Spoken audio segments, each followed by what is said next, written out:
one thing that we could do, and that is go to the cinema in Amsterdam. So that's where we're going to kick off today's episode with, we were lucky enough to go and watch the brand new action comedy Operation Fortune, which quite a lot of people won't really know about because it's been delayed and delayed.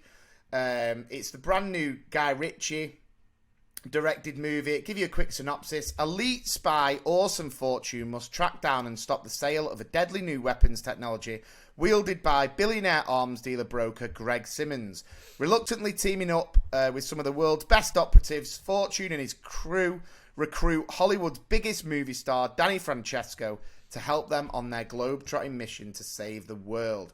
Now, this is going to be coming out, if memory serves, on Amazon Prime in April. So this is a huge, I say huge, this is just a very advanced review to maybe save you time or maybe get you excited. It stars, obviously, Jason Statham. It's a Guy Ritchie film, so Statham's always going to be there. Gotta be there. Aubrey Plaza, who we're a big fan of on this podcast. Josh Hartnett, who was a huge star in the noughties, wasn't he? And then he's kind of gone a bit quiet. I was surprised when I heard he was in it.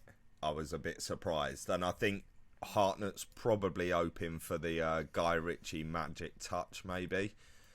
Agree with that. Kickstart his career, but he was brilliant casting. Great casting. He played the role. It was good casting. Brilliant. Yeah, because he did do very well. You got Bugsy Malone, and then you've got Hugh Grant as kind of like the arms dealer, wasn't it? The billionaire arms broker. Yeah. So, Operation Fortune. Do you want to kick us off with your review, Cockney John? Yeah, I mean, I was really excited for this because I absolutely love Guy Ritchie films. The Gentleman, Lock, Stock is my absolute favourite. Then, The Gentleman and Snatch, I think, are both brilliant. Very close seconds. So I was really excited for this. I love anything with Jason Statham in. I love pretty much everything with Aubrey Plaza in. Bugsy Malone has really shocked me because obviously he was in The Gentleman first, Guy Ritchie's last film, and now he's in this. He had a slightly bigger role in this one, a bit more talking. Yeah. And I do think Bugsy is showing his future potential. He's got some acting chops, hasn't he? He's got some acting chops, but he's also, because of his size and the way he presents himself, I think for action films, sort of them a high budget Hollywood blockbuster action film, he could do really well in it. And he's also got that straight timing. Comedic kind of really vibe, good straight comedic timing. The only character I was a bit disappointed in, to be honest, was Hugh Grant's character, who, whilst I really liked it, I do think it was just a straight rip-off of his character in The Gentleman. It could almost have been the same person, and I think it would have made more sense that he was the same character and it was just another one of his deals, rather than him being a different person, but who is essentially identical. Definitely. He's not quite as sexually aggressive as he was in The Gentleman, but still that sort of that. Though, and I mean, considering it's Hugh Grant, he portrays that smiling face with a real undercurrent of danger behind it. He portrays that really well, really well. But it just wasn't The Gentleman. It wasn't Snatch. It wasn't Lock, Stock. There was something missing, and even after we came out, I found I couldn't quite decide what it was that I thought was missing. Now, I'm going to be generous and say that I was so hungover, it may have affected my appreciation. Because I could barely see. That's so funny that on a movie podcast where we're giving the amazing listeners a review, one of your reviews is, I was so hungover, this might not be correct. Yeah. So that's why you tune into this one. That's why you listen. But what I do know is is that I came out of it and was definite that I'm going to watch it again, like 100%. Now so for that reason, my score is because looking back on it, there was so much I really liked about it. So many laughs. There was good action scenes. The story was actually a good story, and so my initial enjoyment, I walked out thinking 3.5, but because of the hangover and the fact that looking back on it, I appreciate it so much more looking back on it, I'm going to judge that the hangover was the reason, and I'm going to give it a 4. So 4 Sandys from me. So 4 Sandys for the new Guy Ritchie, Operation Fortune, which will be available on Amazon Prime in April. But if it's rubbish, I was hungover, sorry.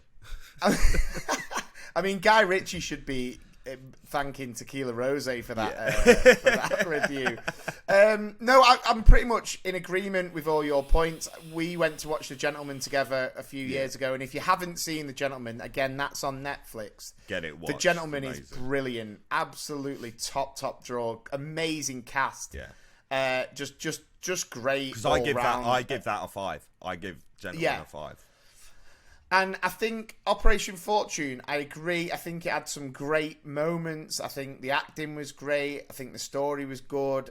There was something missing for me. I wasn't kind of bowled over. I thought, I don't know whether it was because it had been delayed so much. It always kind of gets in my head of like, oh, there must be a reason. Now, the reason, if those wondering why it has been delayed so much, is because basically some of the main antagonists in it were represented as Ukrainian. So obviously with everything that's going on there, and our thoughts and prayers go out to obviously everyone affected by the Ukraine war. It just felt, I don't know, it may have felt just a little bit flat for me, but I agree with you that I probably will give it another go. But like you said, comparing it to other Guy Ritchie films, now everyone's always said about Guy Ritchie, and he had, he was absolutely, everything he touched turned to gold, and then he went through that little period where he was struggling a little bit. What was it? The one was it The Beach, or the one with Madonna in it? Oh, absolute. That was when he was with her, though, wasn't it? Dog shit. Yeah. Yeah. What was that one with Madonna in? Awful. I turned that off. I started was that it and one, turned though? it off. Couldn't finish it. Right, we're gonna have to find that out for you. But yeah, I just think I love Guy Ritchie. To be fair, I think he's great, and I love watching his films. I love the style of the films. Was it Swept Away? Hang on, I've got it here. Yeah, it Swept was. Away. It was Swept Away. Yeah, don't watch that. Yeah, don't watch that. Plus, it lost a lot of money. Horrible. But yeah, you go through Guy Ritchie's. I mean, obviously, Lock, Stock, Snatch, Revolver didn't get great response. Rock and Roller did okay. I like that. And then he obviously did the Sherlock Holmes. He did the Man from U.N.C.L.E., King Arthur. Then he did Aladdin, which was a bit of a renegade, wasn't it? That was weird, yeah. But yeah, I mean, I think it's definitely worth a watch. And the thing is, as well, I always think about this, and since doing this movie podcast, I kind of feel like it's made me see things differently and all that kind of jazz. I think the Josh Hartnett playing the Hollywood actor and stuff, I thought that worked really well. Yeah. Aubrey Plaza was absolutely incredible. She is so hilarious. Funny, her relationship with Jason Statham was great. And I think ever since that movie called Spy with Melissa McCarthy, the comedy, where Jason Statham, I think it was the first role where he played a genuine comedic role, and I'd say that performance is one of the ones that made me cry, laugh the most in a cinema, just because I wasn't expecting it. Yeah. I think it's enabled him to have more of a comedic role in movies. Yeah. So I'm going to wrap it up by giving Operation Fortune 3 Harry Stampers. Again, I'm not blaming the hangover, but you never know if I'm a bit more awake and a bit more with it.